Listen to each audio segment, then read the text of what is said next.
We'll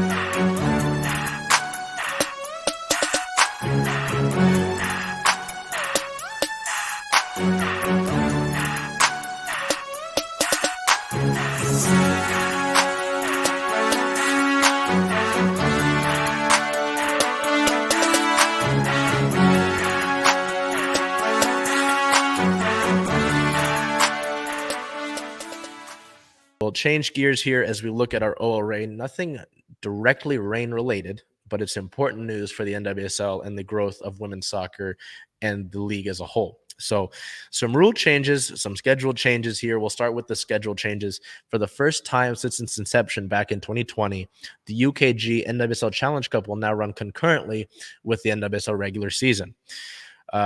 It'll consist of a 6-week tournament from April to September.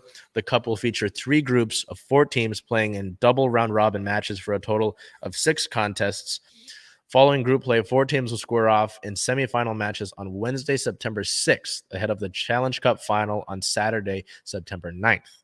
The 2023 NWSL Challenge Cup will also be the first ever women's professional soccer tournament to achieve pay equity with its U.S. peers in the men's game, which is, this is history-making stuff. It's why we're talking about it. It's also important to this upcoming season.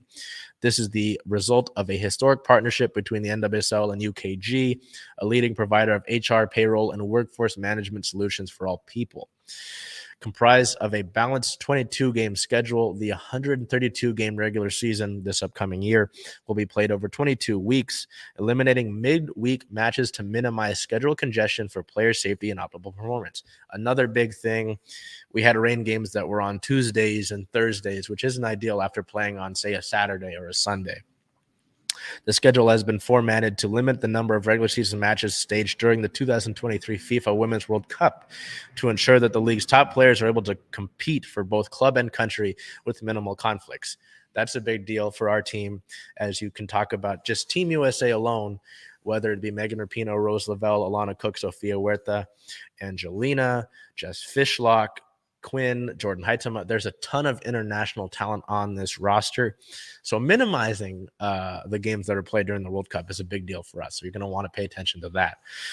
In total, each team will play 28 matches between the regular season and the Challenge Cup, 14 games at home and 14 on the road. The full league schedule and details for broadcast will be released on a later date. So we got to wait for that, which is unfortunate, but good to get that information. The other thing that's key for league notes is that the NWSL will implement video review next season. So VAR is finally coming to the NWSL. Some say it could have helped the Reign in their semifinal loss to the Kansas City Current. It's too late for that now. The NWSL will roll out. The NWSL rollout will create further opportunities for more officials to be certified as VARs and AVARs, with a new cohort currently being trained to meet the demand for more video review supported matches across both the men's and women's game in North America, per ProReferees.com. So there's going to be a bunch of workshops that those referees are going to have for VAR. It's great to see this implemented finally. It should help the women's game a ton.